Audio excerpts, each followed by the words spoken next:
وأهل بيته الطيبين الطاهرين المعصومين المظلومين المنتجبين المنتخبين الميامين لا سيما على الإمام المنتظر والحجة الثاني عشر الذين أذهب الله عنهم الرجس وطهرهم تطهيرا.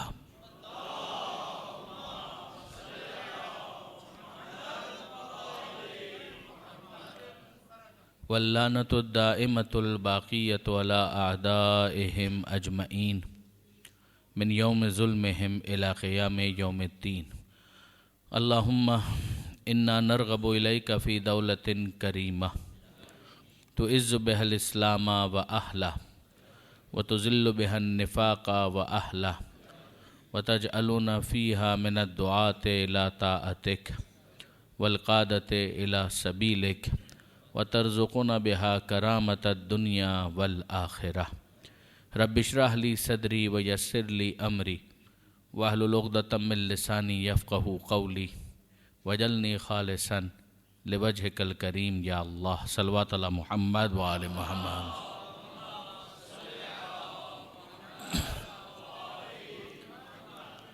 أما بعد فقد قال الله سبحانه وتعالى في القرآن الحكيم بسم الله الرحمن الرحيم الف لام را کتاب انزلناه إليك لتخرج الناس من الظلمات إلى النور بإذن ربهم إلى صراط العزيز الحميد. صلوات على محمد وآل محمد.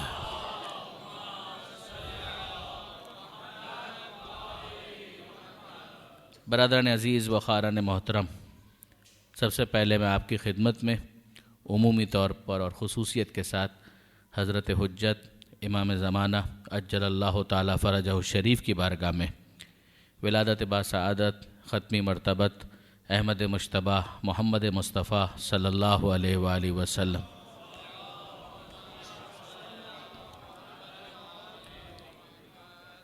مبارکباد پیش کرتا ہوں، اور ساتھ ہی ساتھ پیغمبر اکرم ہی کے ورثاء اور وارثوں کے سلسلے کی اہم فرد ہمارے چھٹے امام امام جعفر صادق علیہ الصلاۃ والسلام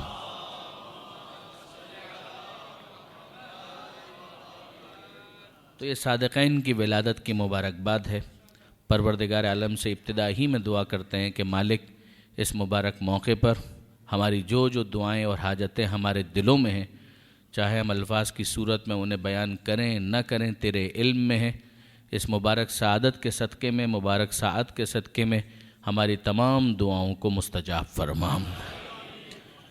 آج کی اس بزم سے گفتگو کرنے کے لیے اور بات کرنے کے لیے جس آیت کو میں نے آپ کے سامنے تلاوت کرنے کا شرف حاصل کیا، میرے پیش نظر یہ ہے کہ آج اور کل دو نشستیں ہیں، تو آج پیغمبر اکرم علیہ السلام کے حوالے سے زیادہ گفتگو ہوگی اور کل انشاءاللہ پھر چھٹے امام کے حوالے سے بات ہوگی. جو آیت میں نے آپ کے سامنے تلاوت کرنے کا شرف حاصل کیا، یہ سورہ ابراہیم کی بالکل ابتدائی آیت ہے کہ جس میں پروردگار عالم یہ ارشاد فرماتا ہے کہ الف لام را، یہ حروف مقطعات کا سلسلہ، اور پھر ارشاد ہوتا ہے کتاب انزلناہ الیک، اے حبیب یہ کتاب ہے کہ جس کو ہم نے آپ پر نازل کیا، لتخرج الناس تاکہ آپ لوگوں کو نکالیں، من الظلمات اندھیروں سے، الی النور روشنی کی طرف، بِإِذْنِ رَبِّهِمْ اور یہ کام آپ اپنی پرسنل کیپیسٹی میں نہیں کریں گے بلکہ ان کے رب کی اجازت سے کریں گے. اب آپ غور فرمائیے کہ پروردگار نے پیدا کر کے چھوڑ نہیں دیا، خدا نے اپنا قرآن مجید میں تعارف ہی یہ کروایا ہے کہ الحمدللہ رب العالمین، وہ عالمین کا پالنے والا ہے. تو گویا پروردگار عالم کی ربوبیت کا تقاضا یہ ہے کہ جب اس نے جسم کو پیدا کیا ہے تو جسم کو جب تک باقی رکھنا ہے تو جسم کی بقا کا بھی وہ اہتمام کرے گا، اور جب اس نے عقل کو پیدا کیا ہے، روح کو پیدا کیا ہے، تو جب تک وہ روح کو باقی رکھنا چاہتا ہے غذائے روحانی بھی فراہم کرنا اس کی ربوبیت کا تقاضا ہے. پروردگار عالم اس کا حوالہ دیتا ہے کہ بِإِذْنِ رَبِّهِمْ، یہ ان کے رب کی اجازت سے آپ اس کام کو انجام دے رہے ہیں کہ اِلَى صراط العزیز الحمید، کہ آپ اس راستے کی طرف لے کر آئیں کہ جو خدائے عزیز و حمید کا راستہ ہے. یہاں پر دو لفظ ہمارے پاس آ گئے تاکہ ہم پیغمبر اکرم کو کچھ سمجھ سکیں اور پیغمبر اکرم کے حوالے سے ہمیں اندازہ ہو کہ پروردگار عالم نے یہ کیا ذمہ ہے، یہ کیا کام ہے کہ جو پیغمبر اکرم کے حوالے کیا ہے۔ پروردگار عالم نے کہا اندھیرا اور روشنی، نور ظلمات، ڈارکنس ہے اور دوسری طرف لائٹ ہے۔ پروردگار عالم نے اس سے پہلے جو سچویشن تھی، جو پریویل کر رہی تھی، اس کو اندھیرے سے تعبیر کیا، اور پیغمبر اکرم کو ٹاسک یہ دیا ہے کہ اے حبیب آپ ان لوگوں کو اندھیروں سے نکالیں اور روشنی کی طرف لے کر آئیں۔ کیا پیغمبر اکرم یہ کام گن پوائنٹ پر کرنے والے ہیں؟ کیا پیغمبر اکرم کسی کو فورسفلی کنورٹ کرنے والے ہیں؟ اگر پیغمبر اکرم نے ایسا کرنا ہوتا تو برادران عزیز پھر تبلیغ کی ضرورت نہیں تھی۔ پیغمبر اکرم نے جو کام کرنا ہے وہ یہ ہے کہ اپنی بات کو پہنچا دینا ہے، کنونس کرنا ہے۔ اب اس کے بعد اگر کوئی قبول کر کے سلمان بننا چاہے تو یہ اس کا نصیب ہے، اور اگر کوئی ابو لہب رہنا چاہے تو یہ اس کا نصیب ہے۔ پیغمبر اکرم زبردستی گن پوائنٹ کے اوپر فورسفلی کسی کو کنورٹ کرنے کے لیے اس دنیا کے اندر نہیں بھیجے گئے۔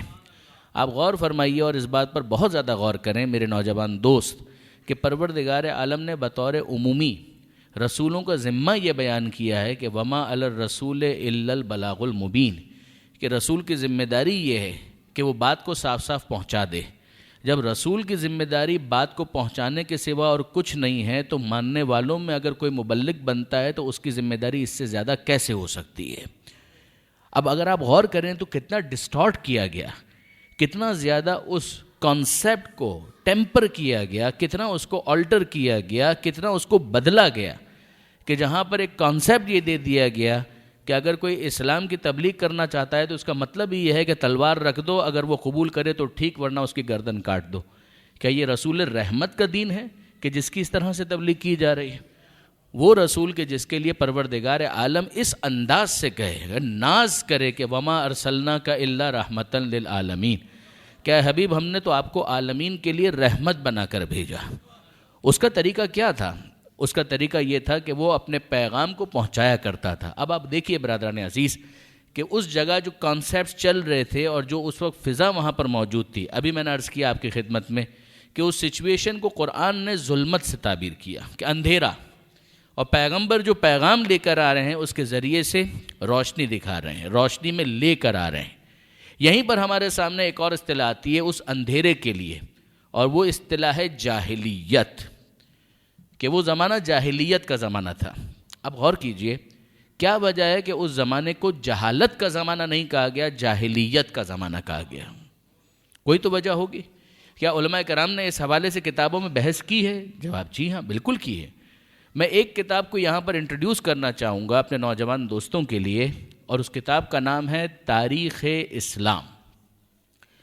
یہ کتاب تالیف ہے حضرت آیت اللہ العظمی علامہ سید علی نقی نقن صاحب علی اللہ مقامہ کی، اور اس کتاب کا انگریزی ترجمہ بھی ہوا ہسٹری آف اسلام کے نام سے، اور واقعاً یہ پڑھنے والی کتاب ہے۔ خاص طور پر پیغمبر اکرم کے غزوات اور پیغمبر اکرم کی جنگوں کے حوالے سے جو اسٹریٹجی ہے، اگر کوئی اس زمانے کے اندر اس کو پڑھنا چاہتا ہے تو وہ اس کتاب سے بے نیاز نہیں ہو سکتا۔ اس کتاب کو ڈسکس کرتے ہوئے آغاز ہی میں پیغمبر اکرم کی سیرت کو ایکسپلین کرتے ہوئے حضرت علامہ نے اس نقطے کی طرف متوجہ کیا کہ کیا فرق ہے ان دونوں کے درمیان، ایک ہے جہالت اور ایک ہے جاہلیت۔ دیکھیے برادران عزیز، جہالت کا مطلب تو بہت سادہ ہے، اگنورنس، نہ جاننا۔ جہالت کے مقابلے پر علم ہے، اور جہالت کا مطلب یہ ہے کہ ورق سادہ ہے، پیج جو ہے وہ بلینک ہے۔ دیکھیے جب ورق سادہ ہوتا ہے نا تو اس کے اوپر کوئی نقش بنانا آسان ہوتا ہے۔ جہالت اتنا بڑا مسئلہ نہیں ہے۔ جہالت کا مطلب یہ ہے کہ ورق سادہ ہے، پیج جو ہے وہ بلینک ہے، اس کے اوپر کچھ لکھا ہوا نہیں ہے، لہٰذا اس خالی صفحے کے اوپر اگر صحیح نقش بنا دیا جائے اور صحیح وہاں پر معلومات فراہم کر دی جائے تو وہ جہل علم سے تبدیل ہو جائے گا۔ لیکن جاہلیت کا مسئلہ جو ہے وہ بڑا کمپلیکیٹڈ ہے، وہاں پر تو کمپاؤنڈ اگنورنس ہے۔ یعنی کیس کیا ہے، جاہلیت کا مطلب کیا ہے کہ وہاں پر غلط لکھا ہوا ہے، پیج سادہ نہیں ہے، ورق بلینک نہیں ہے۔ اب وہاں پر جو غلط لکھا ہوا ہے پہلے اس کو مٹائیے اور پھر صحیح کو اس کی جگہ پر رکھیے۔ یہ ایک انتہائی کمپلیکس سچویشن ہے، انتہائی کمپلیکیٹڈ سچویشن ہے، اس لیے کہ پہلے وہاں پر گند موجود ہے، اس کو ہٹانا ہے، صاف کرنا ہے، اور پھر اس کے بعد اس چیز کو وہاں پر رکھنا ہے کہ جو وہاں پر رکھے جانے کا حق ہے۔ اب اس کے سمجھنے کے لیے 2-3 مثالوں کی طرف توجہ کیجیے. دیکھیے برادران عزیز، اگر ایک معاشرہ جہالت زدہ ہو تو اس کے اندر کیا ہوگا؟ اس کو نہیں پتا ہوگا سخاوت کس کو کہتے ہیں تو اس کو سکھایا جا سکتا ہے. اس کو نہیں معلوم ہوگا کہ شجاعت کسے کہتے ہیں تو اسے سکھایا جا سکتا ہے، بتایا جا سکتا ہے کہ شجاعت کیا ہوتی ہے. اس کو نہیں معلوم ہوگا کہ غیرت کیا ہوتی ہے تو اسے غیرت سمجھائی جا سکتی ہے. آپ نے غور فرمایا؟ لیکن اگر کیس یہ بن جائے کہ ان سے پوچھا جائے کہ آپ کو معلوم ہے کہ سخاوت کیا ہوتی ہے، اور وہ کہیں ہاں ہمیں تو معلوم ہے کہ سخاوت کیا ہوتی ہے، اور پھر جب اس کی تشریح کرنے کے لیے کہا جائے تو ان کی طرف سے جواب کیا ملے؟ یہ ساری وہ مثالیں ہیں جو علامہ نے وہاں پر نقل کی ہیں کہ اگر آپ ان سے پوچھیں، جہالت کا مطلب یہ ہے کہ اس کو نہیں معلوم کہ جنروسٹی کیا ہوتی ہے، سخاوت کیا ہوتی ہے. لیکن اگر اس سے پوچھا جائے کہ جناب آپ کو پتا ہے کہ جنروسٹی کس کو کہتے ہیں، کب ایک انسان جنرس کہلاتا ہے، کب ایک انسان سخی کہلاتا ہے، غور فرمائیے گا، تو وہ کہتے ہیں کہ جی ہاں، وہ جاہلیت کا جو معاشرہ ہے وہ کہتا ہے کہ جی ہاں ہم جانتے ہیں کہ سخاوت کس کو کہتے ہیں. اچھا آپ سخاوت سے واقف ہیں؟ کہا کہ جی ہاں ہم واقف ہیں. آپ لوگ سخی ہیں؟ کہا کہ ہاں ہم سخی ہیں. کوئی ثبوت ہے آپ کا؟ آپ کی سخاوت کا کوئی ثبوت ہے؟ تو ان کی طرف سے جواب آتا ہے جی ہاں سخاوت کا ثبوت ہے. سخی اس کو کہتے ہیں کہ جو اپنے مال کے بارے میں حساس نہ ہو. سخی اس کو کہتے ہیں جو اپنے پیسے کو خرچ کرنے میں بخل کا مظاہرہ نہ کرے. ہم بھی ایسا ہی کرتے ہیں. کیا کرتے ہیں آپ؟ کہ ہم یہ کرتے ہیں کہ ہم جوا کھیلتے ہیں. جوا کھیلنے کے اندر ایک انسان جب گیمبلنگ کر رہا ہے تو اپنے مال کے بارے میں حساس ہوتا تو جوا کیوں کھیل رہا ہوتا؟ تو اس کا مطلب یہ ہے کہ وہ اپنے مال کے بارے میں حساس نہیں. کا دیکھ لو یہ ہماری سخاوت کا ثبوت ہے. اب آپ سمجھ رہے ہیں جہالت اور جاہلیت میں فرق کیا ہوتا ہے؟ ان سے پوچھا گیا آپ شجاعت سے واقف ہیں، آپ کو پتا ہے کہ بریوری کیا ہوتی ہے، بہادری کیا ہوتی ہے؟ کہا کہ ہاں ہم جانتے ہیں بہادری کیا ہے، ہمیں معلوم ہے، ہم تو خود بہادر ہیں. کہا کوئی ثبوت ہے آپ کی بہادری کا؟ کہا بہادر وہ ہوتا ہے جو اپنی جان کے بارے میں حساس نہ ہو، میدان میں کودنا اسے آتا ہو، میدان میں اسے لڑنا آتا ہو. ہم بھی اپنی جان کے بارے میں حساس نہیں ہیں. آپ دیکھ لیجئے ہم لوگ ڈاکے ڈالتے ہیں، ہم لوگ ڈاکے ڈالتے ہیں تو ڈاکہ ڈالنا اس کا مطلب ہی یہ ہے کہ جو ڈاکو ہے وہ اپنی جان کے بارے میں حساس نہیں ہے. اگر وہ حساس ہوتا تو ڈاکے کیوں ڈالتا؟ اس کا مطلب یہ ہے کہ ہم اپنی جان سے بے پرواہ ہیں. یہ ثبوت ہے اس بات کا کہ ہم بہادر ہیں. آپ نے غور فرمایا ہے؟ اب اس کے بعد تیسری چیز کہ ان سے پوچھا جائے کہ آپ غیرت سے واقف ہیں؟ کہا کہ ہاں ہم تو خود غیرت مند ہیں. کہ کوئی ثبوت ہے آپ کی غیرت کا؟ کہ جواب جی ہاں ہمیں پتہ ہے کہ غیرت کسے کہتے ہیں. ہمارے یہاں اگر بیٹی پیدا ہو جائے تو ہم اسے زندہ دفن کر دیتے ہیں، یہ ہمارے غیرت دار ہونے کا ثبوت ہے.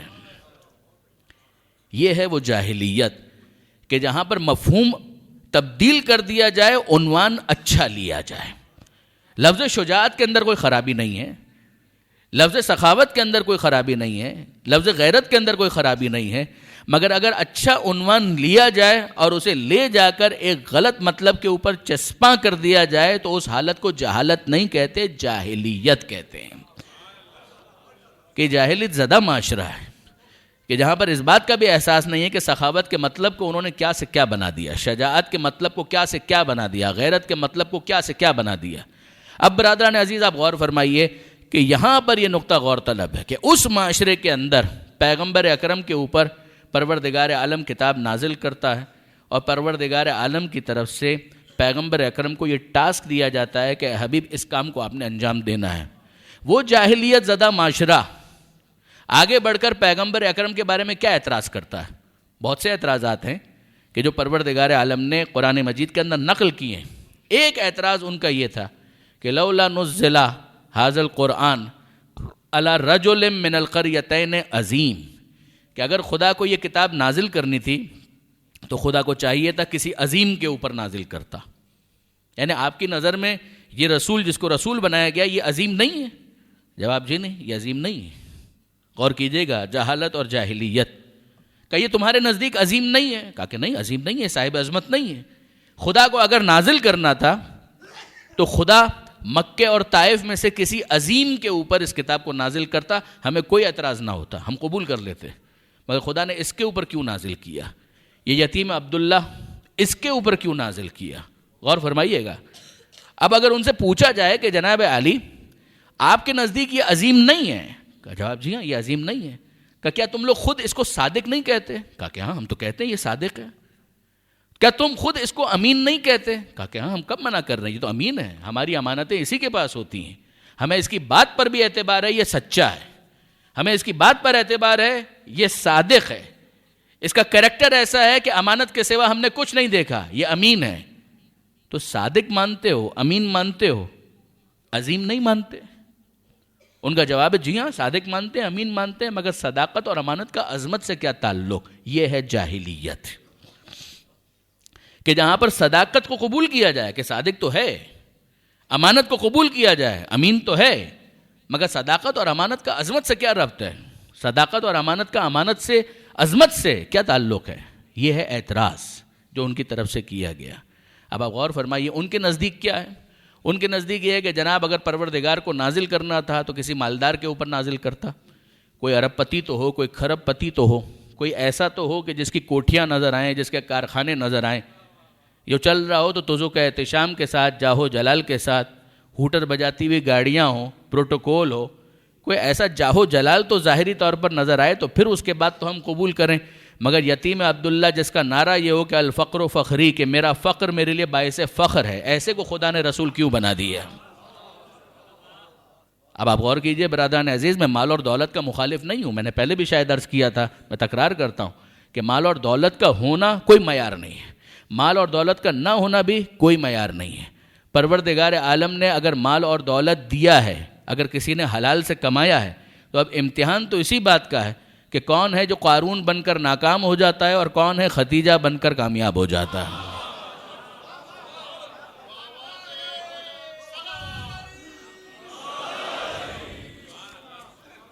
معیار تو یہ ہے۔ اور اگر کسی کے پاس مال نہیں ہے تو کون اپنی خودداری کی حفاظت کرتا ہے، کون اپنی عزت نفس کی حفاظت کرتا ہے، اور کون کشکول گدائی لے کر سب کے سامنے اپنے خدا کی شکایت کرتا ہے؟ پروردگار دیکھنا چاہتا ہے۔ یہ دونوں امتحانات کے طریقے ہیں۔ پیغمبر اکرم نے اس کو معیار نہیں مانا، قرآن مجید نے اس کو معیار نہیں مانا کہ معیار اس کو بنا دیا جائے کہ اگر مال و دولت ہے تو عظمت ہے، اور اگر مال و دولت نہیں ہے تو عظمت نہیں ہے۔ کہ یہ معیار غلط، یہ ہے جاہلیت۔ تمہارا یہ کہنا درست ہے کہ عظیم پر نازل ہونا چاہیے تھا۔ اب پھر واپس علامہ نقطن صاحب کا جملہ ہے، وہ فرماتے تھے کہ ٹٹ فور ٹیٹ ہوتا تو کیا ہوتا؟ یہ الفاظ تو میرے ہیں، مطلب ان کا ہے کہ ٹٹ فور ٹیٹ ہو تو کیا ہوگا؟ انہوں نے کہا کہ عظیم پر کیوں نازل نہیں کیا؟ پروردگار کی طرف سے جواب آنا چاہیے تھا عظیم ہی پر تو نازل کیا ہے، لیکن نہیں، ان کے ذہن میں مسکانسیپشن تھا، ایک غلط تصور تھا۔ پروردگار عالم نے عظمت کا علی الاطلاق اعلان نہیں کیا، عظمت کا اعلان اس طرح سے کیا کہ معیار عظمت بھی سمجھ میں آ جائے۔ اور وہ اعلان کس طرح سے کیا؟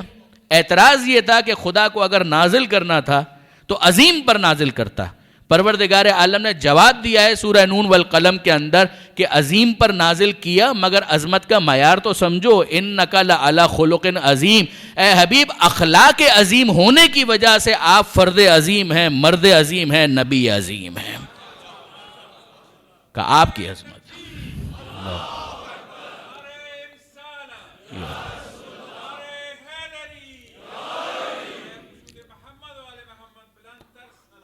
اللہم صلی علی محمد۔ جب آپ نے غور فرمایا برادران عزیز کہ وہ خلق عظیم کی منزل پر ہونے کی وجہ سے، کہ جہاں پر واقعاً اس کے کردار کو دیکھیں اور سخاوت سمجھ میں آنے لگے، شجاعت سمجھ میں آنے لگے، اس کو دیکھیں اور روش تبلیغ سمجھ میں آنے لگے، اس کو دیکھیں اور رحمت للعالمین ہونے کا احساس ہونے لگے، اس کو دیکھیں اور سمجھ میں آنے لگے کہ پروردگار کیسا ایک انسان کو اس دنیا کے اندر دیکھنا چاہتا ہے، وہ نمونہ عمل کہ جس کی کیفیت یہ ہے کہ پروردگار عالم کہتا ہے کہ لقد کان لکم فی رسول اللہ اسوۃ حسنہ۔ اے حبیب، یقیناً آپ کی صورت میں ہم نے ان کے لیے ایک رول ماڈل، ایک نمونہ عمل، ایک اسوہ حسنہ ہم نے ان کے لیے فراہم کر دیا۔ پروردگار عالم نے اپنے حبیب کی توصیف کی ہے قرآن مجید کے اندر، یہ ارشاد فرمایا کہ لقد جاءکم، سورہ توبہ کے اندر، کہ لقد جاءکم رسول من انفسکم عزیز علیہ ما عنتم، تمہارے پاس وہ رسول آیا ہے کہ جس کے اوپر اگر پریشانیاں تم پر آتی ہے برا اس کو لگتا ہے۔ جو باپ کا اور ایک ماں کا کانسیپٹ ہے، اگر آپ غور کریں کہ اولاد کے اوپر اگر کوئی مشکل آئے تو باپ اور ماں تڑپ جاتے ہیں۔ پیغمبر اکرم کا جملہ ہے کہ انا و علی ابا و ہذہ الامہ، میں اور علی اس امت کے دو باپ ہیں جنہیں پروردگار عالم نے اس امت کی تربیت کے لیے بھیجا ہے۔ پروردگار فرماتا ہے کیفیت یہ ہے. شہید آیت اللہ مرتضیٰ مطہری نے انسان کامل کے اندر بہت مفصل اس کے اوپر بحث کی ہے کہ وہ جو درد کا احساس ہے نا کہ جو انسان کو کمال کی طرف لے جاتا ہے، تو پروردگار کہتا ہے کہ اے حبیب کیفیت یہ ہے، لوگوں سمجھو تو صحیح کہ تمہارے پاس رسول کون آیا ہے.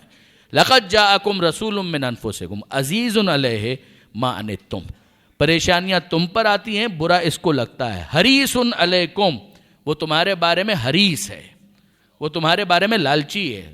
لالچی ہونا تو بظاہر بہت بری صفت ہے کہ مگر مال و دولت کا اگر کوئی حریص ہو تو یہ قابل مذمت ہے، وہ تمہاری ہدایت کے لیے حریص ہے. حریص علیکم، وہ چاہتا ہے کسی طریقے سے تم میں سے ایک ایک کو جنت کا مستحق بنا دے. وہ چاہتا ہے کہ ہر ایک کو سیلویشن مل جائے، وہ چاہتا ہے ہر ایک کو نجات یافتہ بنا دے. کہ یہ کیفیت ہے کہ جس طرح سے باپ اور ماں اپنی اولاد کے بارے میں سینسیٹیو ہوتے ہیں کہ کسی طرح سے انہیں کامیابی مل جائے، وہ کسی ایک بچے کے لیے بھی ناکامی کا تصور نہیں کرنا چاہتے. کہ بالکل اسی طرح سے یہ رسول کا کیس ہے کہ وہ رسول تمہارے پاس آیا حریص علیکم بالمؤمنین رؤوف الرحیم. ویسے تم سب کے بارے میں حریص ہے، اور اگر کوئی مومن بن جائے تو اس کے ساتھ تو اس کی شان ہی نرالی ہے، رؤوف بھی ہے رحیم بھی ہے. آپ غور فرمائیے برادران عزیز، پروردگار عالم کا یہ انداز، تاہا ما انزلنا علیک القرآن لتشقی، اے حبیب ہم نے یہ قرآن آپ پر اس لیے تو نازل نہیں کیا کہ آپ اپنے آپ کو اتنی مشقت میں ڈال دیں. یہ کیا انداز ہے کہ پیغمبر اکرم کا اپنی امت کے ساتھ، اپنی قوم کے ساتھ جو تعلق ہے وہ کیسا تعلق ہے؟ وہ محبت بھرا تعلق ہے. پیغمبر اکرم اپنی امت کے بارے میں سینسیٹیو ہیں، حساس ہیں، چاہتے ہیں کہ ہر ایک، یعنی میں ہمت کر کے جملہ کہوں، وہ ابو جہل کے لیے بھی چاہتے ہیں، وہ ابو لہب کے لیے بھی چاہتے ہیں کہ کیوں یہ اپنے آپ کو جہنم کا ایندھن بنا رہا ہے. وہ اس کے بارے میں بھی تڑپتے ہیں، وہ چاہتے ہیں کسی طریقے سے یہ بھی ہدایت کو قبول کر لے. لہٰذا پروردگار عالم نے بعض جگہوں پر باقاعدہ دلاسا دیا ہے. کچھ آیتیں میں نے آپ کے سامنے پیش کی، آپ باقی آیتوں میں بھی دیکھیں گے تو پروردگار عالم فرماتا ہے لست علیہم بمسیطر، اے حبیب ہم نے آپ کو ان کے اوپر ٹھیکیدار تو نہیں بنایا ہے، ہم نے آپ کو ان کا ذمہ دار تو نہیں بنایا. اگر وہ نہیں اسلام قبول کرتے تو خود اپنی رسوائی کا سامان کر رہے ہیں، آپ اتنا زیادہ پریشان نہ ہو. پیغمبر اکرم کو اس طرح سے مخاطب کرنا، خود پروردگار عالم کا دلاسا دینا، یہ بتاتا ہے کہ پیغمبر کتنی حساسیت رکھتے ہیں ہدایت کے معاملے میں. اب اس کے بعد آپ دیکھیے برادران عزیز، وہ آیت ہمارے سامنے آ جاتی ہے کہ جہاں پروردگار عالم نے دستور تبلیغ دیا کہ کس طرح سے تبلیغ کرنی ہے. ذرا سا ان آیتوں کے اوپر، اس آیت پہ خاص طور پر توجہ کیجیے گا. یہ سورہ نحل قرآن مجید کا 16واں سورہ ہے اور اس کی آیت کا نشان ہے 125. آخری آیتوں میں آپ کو یہ ملے گی کہ جہاں پروردگار عالم یہ ارشاد فرماتا ہے ادعو، اے حبیب بلائیے، الی سبیل ربکا، اپنے رب کے راستے کی طرف ان کو بلائیے. اور کیسے بلائیے؟ 3 چیزیں یہاں پر بیان کی گئیں. بالحکمہ، حکمت کے ساتھ بلائیے، والموعظۃ الحسنہ، اچھی طرح سے نصیحت کریں، وجادلہم باللتی ہی احسن، اور جب ان سے جدال کریں، بحث کریں تو جدال بھی اچھے طریقے سے کریں. دیکھیے برادران عزیز، موعظے کے ساتھ کہا گیا موعظہ حسنہ ہونا چاہیے، جدال کے ساتھ کہا گیا جدال احسن ہونا چاہیے، جدال حسن ہونا چاہیے. ان دونوں کے اندر یہ کیا لفظ ہے جو پروردگار نے استعمال کیا؟ دیکھیے، حکمت، موعظہ حسنہ، جدال احسن. آیت اللہ محمد مظفر ان کی ایک بہت مشہور کتاب ہے جو مدرسے کے اندر پڑھائی بھی جاتی ہے، کورس کے اندر شامل ہے، جس کا عرفی نام پڑ گیا یعنی عرف طلاب میں منطق مظفر. اس کے ہاں برہان کی جو بحث ہے، یعنی اب آپ ظاہر ہے کہ میں بہت زیادہ ٹیکنیکل گفتگو کے اندر آپ کو انگیج نہیں کروں گا، مگر جو منطق یا لاجک ہے اس کے 3 حصے عام طور پر کیے جاتے ہیں. کچھ تصورات کی بحث ہے، کچھ تصدیق کی بحث ہے، اور پھر اس کے بعد ایک تیسرا حصہ ہے کہ جس کو کہا جاتا ہے صنعت خمس، کہ وہ 5 صنعتیں کہ جن کو استعمال کیا جاتا ہے. اس کے اندر سر فہرست ہے برہان، دلیل. تو وہاں پر انہوں نے اس آیت کے ذریعے سے استدلال کیا تھا، اور وہاں پر انہوں نے کہا کہ حکمت سے مراد وہی برہان ہے. اور علماء کرام نے اپنی تفسیروں کے اندر بھی اس بات کی طرف متوجہ کیا. ایک وزڈم جس کو یہاں پر کہا جا رہا ہے وہ دلیل، کہ پیغمبر سے کہا جا رہا ہے اے حبیب آپ ان کو اپنے رب کے راستے کی طرف بلائیے، دلیل کے ذریعے سے کنونس کریں. اور کنونس کرنے کا کیا مطلب ہے؟ دلیل دینے کا کیا مطلب ہے؟ دلیل دینے کا یہ مطلب ہے کہ باقاعدہ جس طریقے سے منطق کے اندر شکل اول بنائی جاتی ہے، صغرا اور کبرا اور پھر نتیجہ، اگر اس طرح سے انگیج کیا جائے اور افلاطون والا انداز اختیار کیا جائے، سقراط اور بقراط والا انداز اختیار کیا جائے، یا زمانے موجود کے اندر جو فلسفیوں کا طریقہ کار ہے، تو یقین جانیے کہ عام انسان جو ہے وہ تو فوراً ہی نا امید ہو جائے گا. وہ کہے گا کہ اس کا مطلب یہ کہ یہ سبجیکٹ میرے لیے نہیں ہے. جب دلیل کی بات کی جاتی ہے اس سے یہ مراد نہیں ہے. دلیل کا مطلب یہ ایک ایسی دلیل ہو کہ جس کو ایک عام انسان بھی سمجھ سکے. جو شخص اپنے فہم و فکر کے ساتھ، اپنی سطح کے ساتھ آئے، اس کے مطابق اس کو دلیل فراہم کی جائے. لہذا پیغمبر اکرم کا یہ جملہ بھی ہے کہ ہم گروہ انبیاء کو اس بات پر مامور کیا گیا ہے ان نکلم علی قدر عقول الناس، کہ ہم لوگوں کی عقل کے مطابق گفتگو کریں، ان کے لیول کے مطابق ان سے گفتگو کریں. مجھے بہت پسند ہے پیغمبر اکرم کا ایک تبصرہ. پیغمبر اکرم کے سامنے ایک بوڑھی عورت، اور یہ بالکل علم کلام کے بدیہیات میں سے ہے کہ ایک بوڑھی عورت ہے، اس کے سامنے کسی نے سوال کر دیا. اس کو سننے کے بعد جو جواب اس بوڑھی عورت نے دیا تو پیغمبر اکرم مسکرائے. آپ جانتے ہیں پیغمبر اکرم کے اخلاق میں تھا کہ پیغمبر اکرم قہقہا نہیں لگایا کرتے تھے، پیغمبر اکرم مسکرایا کرتے تھے. پیغمبر اکرم اتنا مسکرائے کہ پیغمبر اکرم کے دندان مبارک وہ ظاہر ہو گئے، لوگوں کو نظر آنے لگے. یعنی مسکراہٹ کے اندر ایک انٹینسٹی ہے. وہ بات کیا تھی؟ اس بوڑھی عورت کے سامنے کسی نے سوال کر دیا کہ تم اللہ کو مانتی ہو، خدا کو مانتی ہو؟ کہا کہ ہاں بالکل مانتی ہوں. اب آپ اندازہ کیجئے وہ معاشرہ جو جاہلیت زدہ معاشرہ ہے، جن کے مردوں کے اندر اتنی جاہلیت پائی جاتی ہے، ان کی عورتوں کا کیا حال ہوگا؟ اور عورتوں میں بھی ایک بوڑھی عورت. پیغمبر اکرم کے سامنے کوٹ کیا جا رہا ہے. اللہ کے رسول اس بوڑھی عورت سے پوچھا گیا کہ کیا تم خدا کو مانتی ہو؟ کہا کہ ہاں بالکل میں خدا کو مانتی ہوں. کہا کوئی دلیل ہے؟ کہا کہ بالکل دلیل بھی ہے. وہ اس وقت کیا کر رہی تھی؟ چرخہ چلا رہی تھی. اس نے کہا تمہاری دلیل کیا ہے؟ کہا دلیل یہ چرخہ ہے. یہ اتنا سا چرخہ تو مجھ جیسی بڑھیا کے چلائے بغیر چلتا نہیں ہے، تو یہ پوری کائنات بغیر خدا کے چل رہی ہے. کیا اس کے اندر کوئی بہت زیادہ فلسفیانہ انداز اختیار کیا گیا؟ کچھ بھی نہیں. آپ غور کیجئے، یہ جب دلیل پیغمبر اکرم کے سامنے پیش کی گئی تو پیغمبر اکرم مسکرائے، اور اتنا مسکرائے کہ دانت ظاہر ہو گئے. اور پھر پیغمبر اکرم نے فرمایا علیکم بدین العجائز، کہ کم سے کم اتنا دین تو تم سب کے پاس ہونا چاہیے جو دلیل اس بوڑھی عورت نے دی ہے، اس کے ذریعے سے جس طرح سے اس نے سمجھائے، اتنا تو تم سب کو سمجھنا چاہیے. کہا کہ یہ دلیل اس انداز کی کہ جو عوامی ہو، عام سطح کی ہو، کہ جس کو ایک انسان آسانی سے کمپریہینڈ کر سکے. میں آپ کے سامنے ایک دوسری مثال عرض کروں برادران عزیز. دیکھیے، جب ہم کتابوں کے اندر دیکھتے ہیں تو بڑی بڑی دلیلیں دی گئی ہیں جن کی اپنی اہمیت ہے، مجھے اس سے انکار نہیں ہے. وہ ساری دلیلیں ان کی اپنی ایک امپورٹنس ہے، اس کی اہمیت ہے. مگر دیکھیے کہ اگر مثلا یہ کہا جائے برہان نظم، برہان تمانو، اور مثلا یہ کہا جائے دلیل مابل امتیاز مابل اشتراک، تو ظاہر ہے کہ اتنے نوجوان جو یہاں پر بیٹھے ہوئے وہ سب مجھے گھور کر دیکھنے لگیں گے کہ مولانا کو کیا ہو گیا، کیا باتیں کرنا شروع کر دی انہوں نے. آپ نے غور فرمایا؟ امیر المومنین حضرت علی ابن ابی طالب علیہ السلام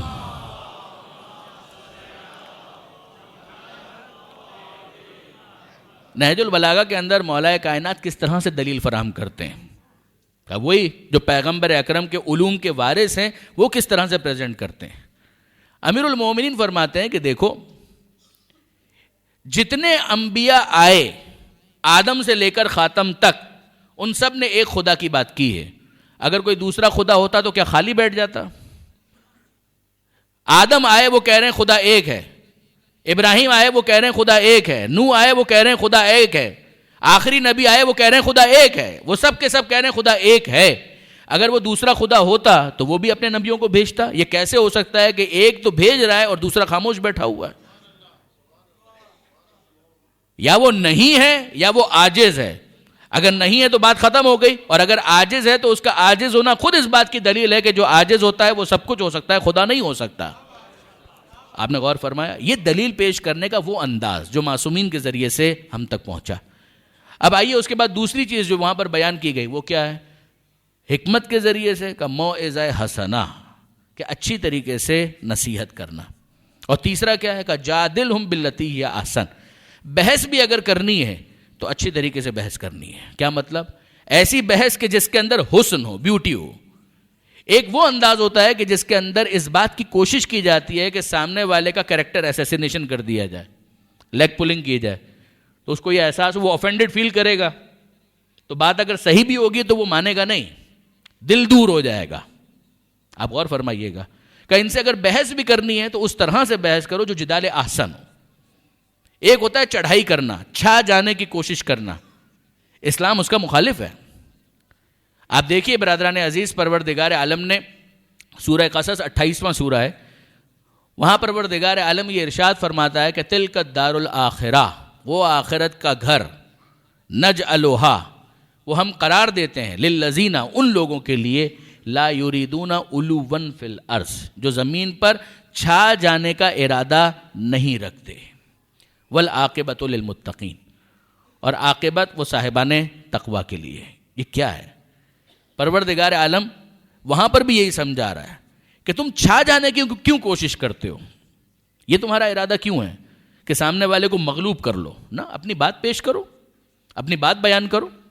تمہیں ڈیفینس کرنا پڑ جائے ایک الگ بات ہے، ورنہ تمہارا ارادہ یہ کیوں ہو کہ سامنے والے کو کسی طریقے سے لیٹ ڈاؤن کرنا ہے، کسی طریقے سے سامنے والے کو ذلیل کرنا ہے. کیوں یہ ارادہ ہو؟ کہ یہ ارادہ تمہارا نہیں ہونا چاہیے.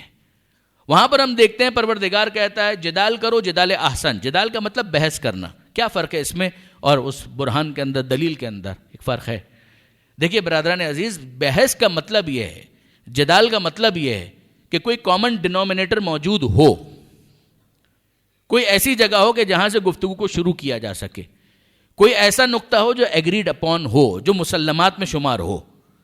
میں آپ کی خدمت میں آسان سی مثال عرض کروں.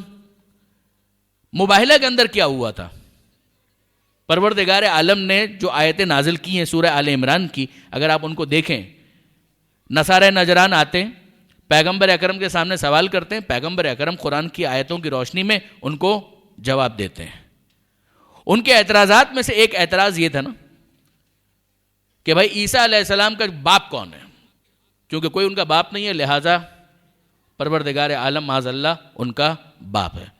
آپ غور کیجئے، اگر یہاں پر لیٹ ڈاؤن کرنا ہو تو کتنی گنجائش موجود ہے؟ اگر سامنے والے کو، فریق مخالف کو ذلیل کرنا ہو تو کتنی گنجائش موجود ہے؟ بہت کچھ ایسا کہا جا سکتا ہے کہ جس سے وہ بالکل آفینڈڈ بھی فیل کرے گا، مغلوب بھی ہو جائے گا، کچھ بول بھی نہیں پائے گا. لیکن نہیں، اسلام کا یہ انداز نہیں ہے، قرآن کا یہ انداز نہیں ہے. اس موقع پر کیا کہا گیا؟ اس موقع پر کہا گیا، اے حبیب ان سے کہہ دیجئے، اِنَّ مَثَلَ عِیسیٰ عِنْدَ اللَّهِ کَمَثَلِ آدم، عیسیٰ کی مثال اللہ کے نزدیک آدم کی مثال ہے. وہ خدا جو بغیر ماں اور باپ کے آدم کو پیدا کر سکتا ہے، وہ بغیر باپ کے تنہا ماں سے عیسیٰ کو کیوں پیدا نہیں کر سکتا؟ آپ نے غور فرمایا کہ یہ بحث کرنے کا انداز ہے. اب یہ بات کس سے کہی جا سکتی ہے؟ جو آدم کو مانتا ہو. یہ ہے وہ کامن ڈینومینیٹر کہ جہاں سے بات کو شروع تو کیا جا سکے. اگر وہ کہے کہ میں تو آدم کو بھی نہیں مانتا، تو ظاہر ہے کہ پھر اس کے سامنے آدم کی مثال پیش نہیں کی جائے گی. ایک ہے پیور آرگومنٹ، برہان، دلیل، اور ایک ہے جدال احسن کہ جہاں پر کوئی کامن گراؤنڈ بنتا ہے. جب آپ چین کو اوپر کرنا چاہتے ہیں تو ظاہر ہے کہیں نہ کہیں نیچے اس کو ملنا چاہیے. اس کے دونوں سرے کہیں ملیں گے تو آپ اس کو کھینچ کر اوپر لا سکتے ہیں. لیکن اگر وہ نیچے ہی نہیں مل رہے تو آپ جتنا اوپر کھینچتے چلے جائیے، کوئی فائدہ نہیں ہوگا. کہ یہ ہے اس بحث کا انداز کہ جس کے اندر جدال کیا جا رہا ہے، بحث کی جا رہی ہے، مگر سامنے والے کو مغلوب کرنے کے لیے نہیں. جدال احسن ہے.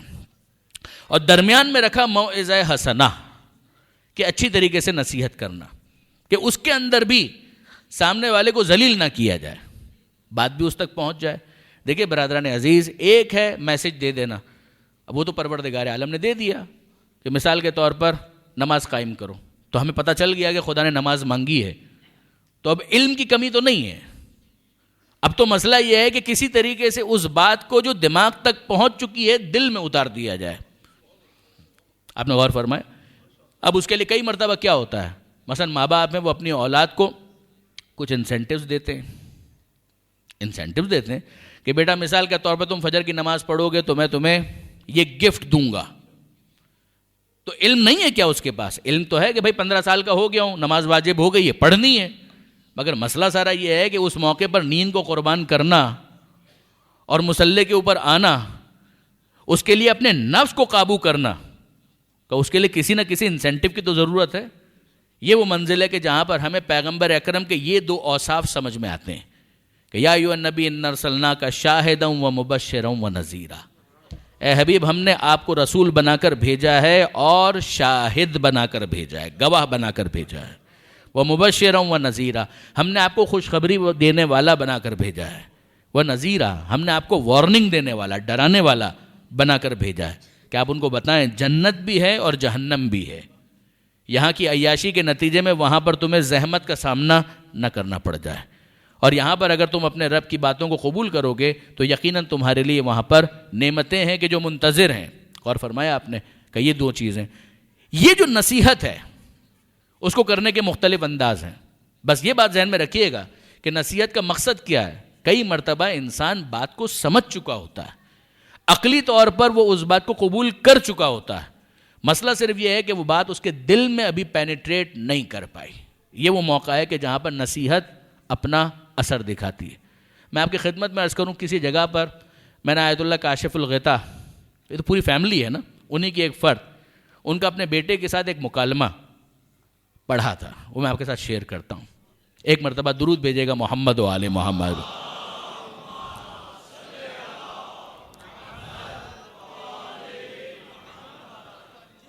ان کے بارے میں لکھا ہے, اور تربیت ہی کہ کسی آرٹیکل میں یہ بات لکھی ہوئی تھی کہ وہ صبح نجف حرم امیر المومنین, اب تو ماشاءاللہ زائرین اتنی بڑی تعداد میں جاتے ہیں کہ میرا اندازہ ہے کہ 50% تو یہاں پر بھی وہ مومنین ہوں گے کہ جنہوں نے کربلا اور عراق اور نجف کی زیارت کی ہوگی. پروردگار ہر ایک کو بار بار نصیب کرے.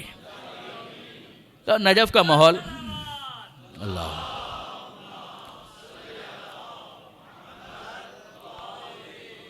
نجف کا ماحول, اور آیت اللہ کاشف الغطا اپنے گھر سے فجر کی نماز پڑھنے کے لیے نکل رہے ہیں. بیٹا ہے, جوان ہے, اور انہوں نے اس کو جگایا, بیدار کیا, بیٹا نماز کا وقت ہو گیا ہے, چلو. اس نے کہا بابا آپ چلیں, میں پیچھے آتا ہوں. تو وہ آیت اللہ کاشف الغطا کو تو معلوم ہے کہ اس کا کیا مطلب ہے. بیٹا اگر یہ کہہ رہا ہے تو اس کا مطلب یہ ہے کہ تھوڑی سی وہ لبرٹی لے کے باپ چلا جائے تو ہو سکتا ہے کہ پھر اس کے بعد کروٹ بدل کر, بچہ تو بچہ ہے, جوان ہے بھی نیا نیا, تو ظاہر ہے اس طرح کی چیزیں تو ہوں گی, نیچرل ہے. تو اس نے اس طرح سے کہا کہ بابا آپ چلیں, میں پیچھے آتا ہوں. کہا کہ نہیں بیٹا ہم ساتھ ہی چلتے ہیں, ویٹ کرتے ہیں, آپ کا انتظار کرتا ہوں, اس کے بعد ساتھ چلیں گے. اب اس کو سمجھ میں آیا کہ اچھا اب تو باپ جائے گا نہیں, اب تو باپ جائے گا نہیں, تو اس کو اٹھنا پڑا. اتنا احترام تو تھا اس کے دل میں, وہ کھڑا ہو گیا, وضو کیا, اور باپ اور بیٹے دونوں اپنے گھر سے پیدل حرم کی طرف جانے لگے. راستے میں کچھ فقیر نظر آئے جو حرم کے دروازے پر بیٹھے ہوئے تھے. اب یہ جملہ دیکھیے, آیت اللہ کاشف الغطا کیا کہتے ہیں. انہوں نے کہا بیٹا ایک بات بتاؤ, یہ فقیر جو یہاں پر بیٹھے ہیں ان کو کتنی بھیک مل جائے گی. کہا بابا کچھ پیسے تو مل جائیں گے. اب میں کرنسی تبدیل کر رہا ہوں کہ مثلا ہم روپے کے اندر کہیں کہ مثلا بابا ہو سکتا ہے سارا دن اگر بیٹھیں 25, 50, 100 روپے ان کو مل جائیں گے, 200 روپے مل جائیں گے, یہی مل جائے گا. کہا ایک بات بتاؤ, کیا یہ یقین سے جانتے ہیں اس بات کو کہ اتنے پیسے ان کو مل جائیں گے؟ صبح صبح اگر بیٹھے ہیں یہاں پر, کیا ان کو یقین ہے کہ اتنے پیسے اتنی رات قربان کر کے, اپنی نیند قربان کر کے یہاں پر آ کر بیٹھ گئے, تو کیا ان کو یقین ہے کہ 100 روپے ان کو مل جائیں گے؟ کہا کہ نہیں بابا یقین تو نہیں ہوگا, لیکن ایک امکان, شک کی حالت میں ہوں گے, مگر بہرحال ایک امکان تو ہے, شاید مل جائیں. اب وہ نصیحت کا جملہ ان کی طرف سے آتا ہے کہ بیٹا یہ مشکوک فائدے کے لیے اپنی نیند قربان کر کے یہاں پر آ کر بیٹھ گیا. اگر تمہیں واقعاً اس ثواب پر یقین ہو کہ جو فجر کی نماز حرم امیر المومنین کے اندر پڑھنے کا ہے, تو کیسے ممکن ہے کہ تم بستر پر سوتے رہ جاؤ اور یہاں پر نہ آؤ.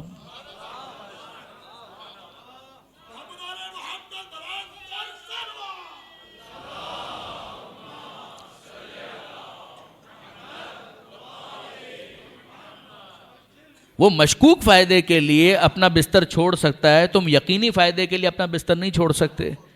اب یہاں پر کیا کیا گیا ہے برادران عزیز؟ علم کی جہاں تک بات ہے, سمجھانے کی جہاں تک بات ہے, وہ تو پہلے ہی اس کو معلوم ہے کہ فجر کی نماز واجب ہے.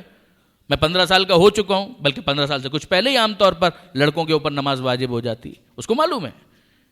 مگر مسئلہ سارا یہ ہے کہ وہ چیز جو اس کی عقل کے اندر ہے, علم بن کر ہے, اب اسے اخلاق کا حصہ بنانا ہے، اسے دل میں اتارنا ہے، تو اس کے لیے ایک نصیحت کا موقع تلاش کرنا ہوگا. اگر وقت سے پہلے بار بار ایک ہی جملے کو تکرار کیا جائے وہ بات ضائع ہو جائے گی، اور اگر وقت کو مس کر دیا جائے تو اپارچونٹی لاسٹ. اب آپ کی خدمت میں عرض کروں برادران عزیز کہ اب ذرا آئیے اور سیرت پیغمبر ختمی مرتبت احمد مجتبیٰ محمد مصطفیٰ صلی اللہ علیہ وآلہ وسلم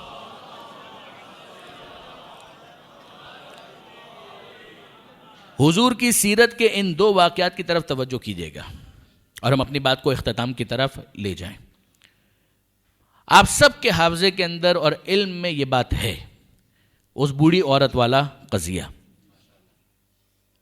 پیغمبر اکرم اپنے گھر سے، اور اب مدینہ منورہ اور مکہ معظمہ کے حوالے سے ہم دعا مانگے کہ وہ مقامات ہمارے لیے زیارت گاہ ہیں.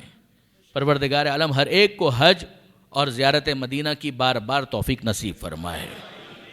تو آپ جا کر اس محلے کو دیکھیں کہ جہاں پر پیغمبر اکرم رہا کرتے تھے، محلہ بنی ہاشم. اور پیغمبر اکرم اپنے گھر سے نکلتے ہیں اور وہ بوڑھی عورت پیغمبر اکرم کے اوپر خس و خاشاک کچرا ڈالتی ہے. آپ سب نے یہ واقعہ سنا ہوا ہے. پیغمبر اکرم کا طریقہ کار کیا ہے؟ بقول علامہ نقن صاحب وہ فرماتے تھے کہ پیغمبر اکرم نہ بدلہ لیتے ہیں نہ راستہ بدلتے ہیں. بدلہ بھی نہیں لیتے، کچھ بولتے بھی نہیں، چلے جاتے ہیں، اور راستہ بھی نہیں بدلتے. یعنی نیکسٹ ٹائم جب جانا ہے تو روٹ وہی لیتے ہیں. وہ بوڑھی عورت تو انتظار کر رہی ہے کہ واپس گزریں گے تو واپس خس و خاشاک پیغمبر اکرم پر وہ ڈالے گی، اور وہ کام کرتی ہے. کتنی مرتبہ یہ کام ہوا خدا بہتر جانتا ہے. یہ پیغمبر اکرم کا روٹین ہے. اپنے گھر سے نکلتے ہیں، وہ بوڑھی عورت کا روٹین ہے، وہ خس و خاشاک لے کر کھڑی ہوئی ہے، پیغمبر اکرم کو دیکھتی ہے اور پیغمبر اکرم کے اوپر وہ کچرا ڈال دیتی ہے. پیغمبر اکرم سائلنٹلی وہاں سے موو کر جاتے ہیں، آگے بڑھ جاتے ہیں. اور آپ جانتے ہیں کہ ایک دن اس نے یہ کام نہیں کیا. پیغمبر اکرم نے سوال کیا کہ بھائی وہ بوڑھی عورت دکھائی نہیں دے رہی ہے جو ہم پر کچرا ڈالا کرتی تھی. اے اللہ کے رسول، وہ راستے میں پھول لے کر کھڑی ہوتی تھی، کیا آپ اس کے بارے میں پوچھ رہے ہیں؟ وہ گلدستہ لے کر کھڑی ہوتی تھی، جب آپ نکلتے تھے تو کیا درود پڑھا کرتی تھی؟ وہ تو کافرہ مشرکہ ایک بوڑھی عورت جو آپ کے ساتھ گستاخی کیا کرتی تھی، آپ کے اوپر کچرا ڈالتی تھی، آپ اس کے بارے میں پوچھا کہ ہم وہ نظر نہیں آ رہی، کیا ہوا اس کو؟ تو کسی نے کہا اللہ کے رسول وہ بیمار ہے. پیغمبر اکرم کہا کہ کہاں اس کا گھر کس طرف ہے؟ کہ اس طرف قریب میں. پیغمبر اکرم کہا اچھا ٹھیک ہے، میں جاتا ہوں اس کی طبیعت پوچھ کر آتا ہوں. پیغمبر اکرم گئے اور جیسے ہی اس نے پیغمبر اکرم کو دیکھا تو کیا جملہ کہا؟ ایک کامنٹ پاس کیا، آج آپ مجھ سے بدلہ لینے کے لیے آئے ہیں جب میں بیمار ہوں. فکر ہر کس بقدر ہمت اوست، ٹپکے گا وہی ظرف سے جو ظرف میں ہوگا. وہ بیچاری اپنے اینگل سے جو اس کا ظرف ہے اسی اعتبار سے وہ بات کر رہی ہے. پیغمبر اکرم کیا جملہ کہتے ہیں؟ پیغمبر اکرم کہتے ہیں اے کنیز خدا، میں بدلہ لینے نہیں آیا. اب آپ غور کیجئے برادران عزیز، یہ جو پیغمبر اکرم عیادت کے لیے آئے ہیں، یہ کون سا حق ہے کہ جس کو پیغمبر اکرم ادا کر رہے ہیں؟ کہ یہ حق اسلام ہے؟ وہ مسلمان تو نہیں ہے. ہم یہ کہیں ایک مسلمان کو دوسرے مسلمان کے ساتھ ایسا ہونا چاہیے اور ویسا ہونا چاہیے تو بات سمجھ میں آتی ہے. ہم یہ کہیں ایک مومن کو دوسرے مومن کے ساتھ ایسا ہونا چاہیے، اس کے دکھ درد میں شریک ہونا چاہیے، بات سمجھ میں آتی ہے. نہ وہ مسلمان ہے نہ وہ مومنہ ہے. تو پیغمبر اکرم اس کی عیادت کے لیے جو جا رہے ہیں، نہ یہ حق اسلام ہو سکتا ہے نہ یہ حق ایمان ہو سکتا ہے. تو پھر پیغمبر اکرم اس کی عیادت کیوں کر رہے ہیں؟ اسی رشتے کو سمجھانے کے لیے پیغمبر اکرم نے پہلے کہا اے کنیز خدا، کہ چاہے تو مسلمان نہ ہو، چاہے تو مومنہ نہ ہو، مگر اللہ کی ایک کنیز تو ہے، اللہ کی بندی تو ہے. مجھے پتا چلا کہ تو بیمار ہے، میں تو فقط تیری عیادت کے لیے آیا تھا، میں پوچھنے کے لیے آیا تھا کہ اب صحت کیسی ہے. جسمانی طور پر تو اب بیمار ہوئی ہے، روحانی طور پر پہلے سے بیمار تھی. جسمانی طور پر صحت اس کو بعد میں ملے گی، مگر پیغمبر اکرم کا یہ جملہ سنا اور روحانی اعتبار سے شفا پا گئی. اور اب کہتی ہے کہ مجھے بتائیے آپ کے دین میں داخل ہونا ہو تو کیا طریقہ اختیار کیا جائے. میں جو اپنے نوجوان دوستوں کو متوجہ کرنا چاہ رہا ہوں، مجھے صرف اتنا بتائیے کہ جب پیغمبر اکرم اس کی عیادت کرتے ہیں تو پیغمبر نے کون سی دلیل اس کے سامنے پیش کی ہے؟ کون سا برہان اس کے سامنے پیش کیا؟ ایک سوال ہے نا کہ یہ تینوں طریقے جن کی اپنی اہمیت ہے، ان میں سب سے ایفیکٹو کون سا ہے؟ سب سے ایفیکٹو کون سا ہے؟ دیکھیے برہان کی بہت اہمیت ہے، میں اس کا منکر نہیں ہوں، دلیل کی بڑی اہمیت ہے، میں اس کے خلاف نہیں ہوں، مگر سوال سارا یہ ہے کہ ان تینوں طریقوں میں سب سے زیادہ ایفیکٹو کون سا ہے؟ ذہن میں شاید یہ آئے کہ دلیل، جی نہیں، دلیل اہم ضرور ہے، مگر سب سے زیادہ ایفیکٹو انسان کا اخلاق ہے، اس کا کردار ہے،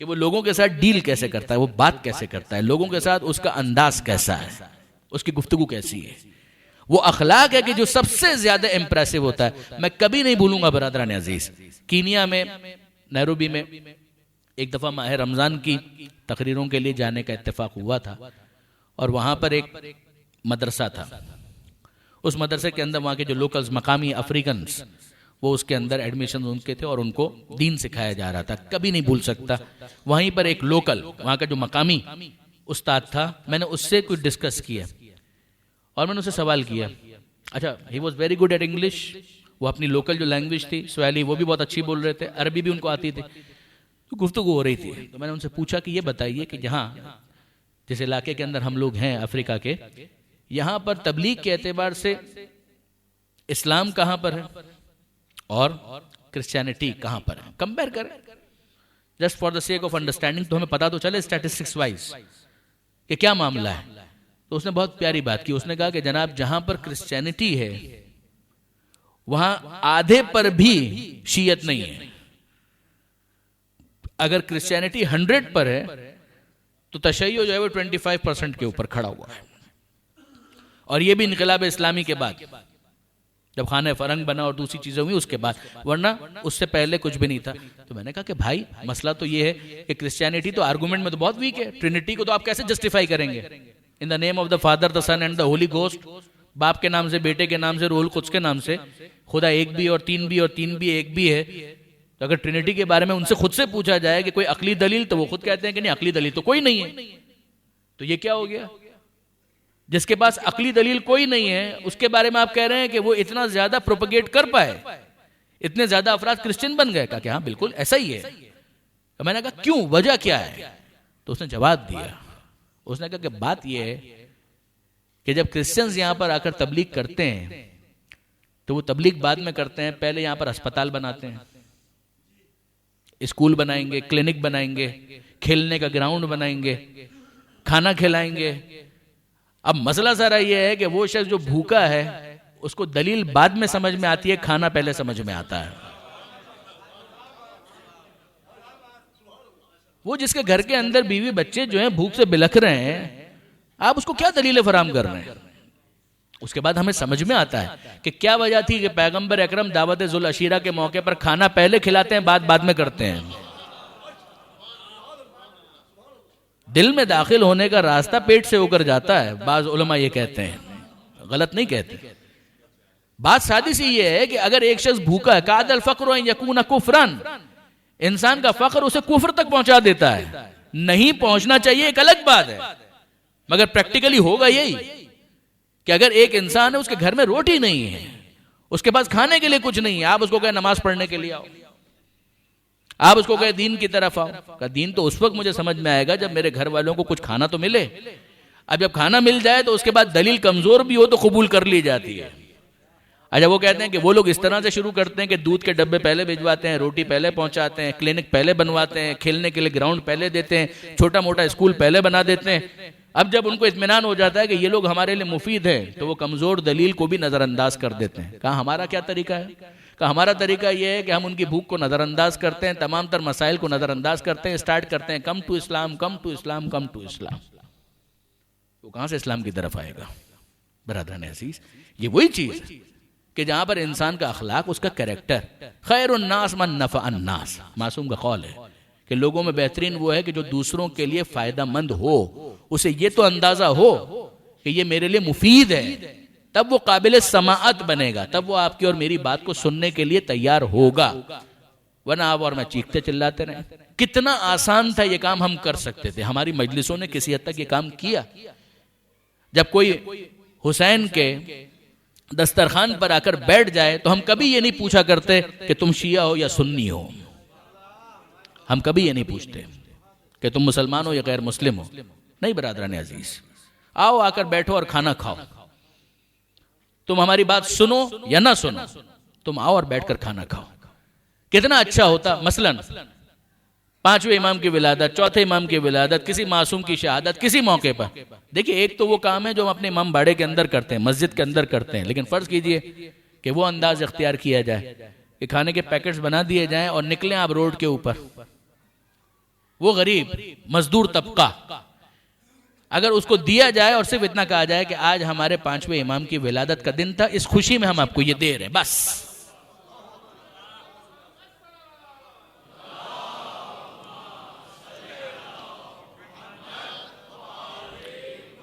میں آپ کو اطمینان کے ساتھ کہتا ہوں برادران عزیز، ایک طالب علم کی حیثیت سے اطمینان کے ساتھ کہتا ہوں کہ 1 گھنٹے کی تقریر وہ اثر نہیں کرے گی جو وہ ایک جملہ اثر کرے گا. یہ ہوتا ہے. امیر المومنین حضرت علی ابن ابی طالب علیہ السلام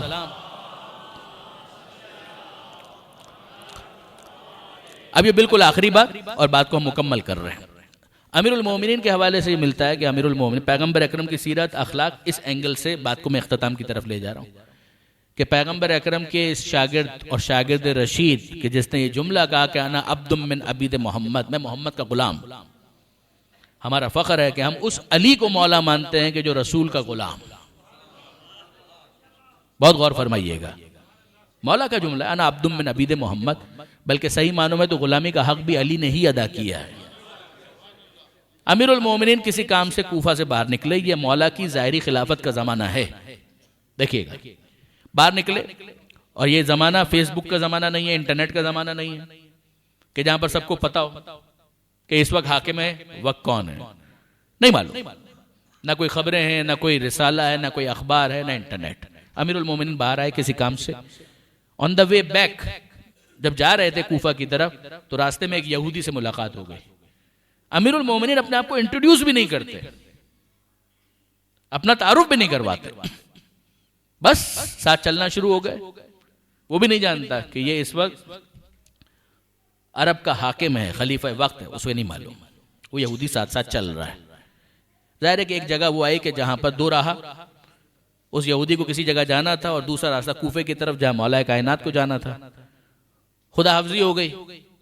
یہ اپنے راستے پر آگے بڑھنے لگا اور پیچھے اس نے محسوس کیا کہ ارے ابھی جس سے خدا حافظی ہوئی ہے وہ تو پیچھے پیچھے آ رہا ہے. مڑ کر دیکھا ارے تو علی آ رہے ہیں.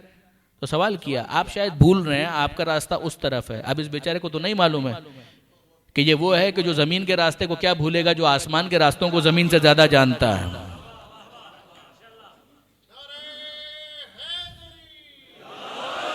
تو مولا نے کہا کہ نہیں میں راستہ نہیں بھولا، مجھے اچھی طرح سے معلوم ہے کہ کوفہ کا راستہ کون سا ہے. کہا پھر یہاں پر آنے کا کیا مقصد؟ کہا کہ بات سادی سی اتنی ہے کہ میں جس دین کا ماننے والا ہوں، جس اسلام کو میں مانتا ہوں، ہمارے رسول کا ایک پیغام ہے.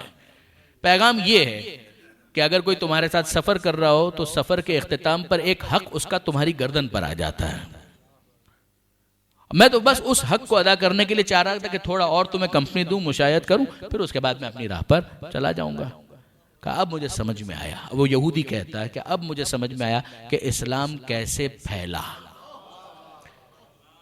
اسلام کیسے پھیلا، یہ ہے وہ کردار کی تبلیغ. برادران عزیز بے شک ادعو الی سبیل ربک بالحکمہ، اے حبیب اپنے رب کے راستے کی طرف بلائیے حکمت کے ذریعے سے. والموعظۃ الحسنہ وجادلہم باللتی ہی احسن، دلیل کی بہت اہمیت ہے، اچھی طریقے سے بحث کرنے کی بڑی اہمیت ہے. مگر یقین جانیے برادران عزیز، یہ جو پروردگار نے کہا ہے نا موعظہ حسنہ، یہ جو خدا نے کہا انک لعلی خلق عظیم، کہ یقیناً آپ اخلاق عظیم کی منزل پر ہے. جتنا زیادہ یہ ایفیکٹو ہے کوئی دوسری چیز اتنی ایفیکٹو نہ ہے، نہ ہو سکتی ہے، نہ اس زمانے میں، نہ آج کے زمانے میں، اور نہ قیامت تک کوئی دوسری چیز اتنی ایفیکٹو نہیں ہو سکتی کہ جتنی انسان کا کردار ایفیکٹو ہوتا ہے. بس اختتام چھٹے امام کے اس جملے پر کرتے ہیں. چھٹے امام یہ جملہ کہتے ہیں کونو دعات الناس الی اللہ بغیر السنتکم، لوگوں کو اللہ کی طرف اس طرح سے بلاؤ کہ تمہیں تمہاری زبان استعمال نہ کرنا پڑے.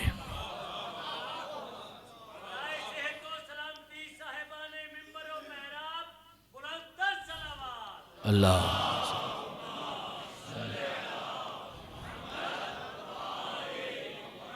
بس انشاءاللہ برادران عزیز چھٹے امام کے حوالے سے کل گفتگو زیادہ ہوگی. پروردگار عالم سے دعا کرتے ہیں مالک تجھے واسطہ محمد و آل محمد کا، تجھے واسطہ صادقین کی ولادت کا، اے پروردگار ہماری دعاؤں کو اپنی بارگاہ میں مستجاب فرما، اس محفل کو، اس جشن کو اپنی بارگاہ میں قبول فرما. اے پروردگار تجھے واسطہ محمد و آل محمد کا، محمد و آل محمد کے نقش قدم پر، ان کی سیرت پر، اس کو سمجھ کر اس پر عمل کرنے کی توفیق عطا فرما. اے پروردگار تجھے واسطہ محمد و آل محمد کا، جن نے التماس دعا کا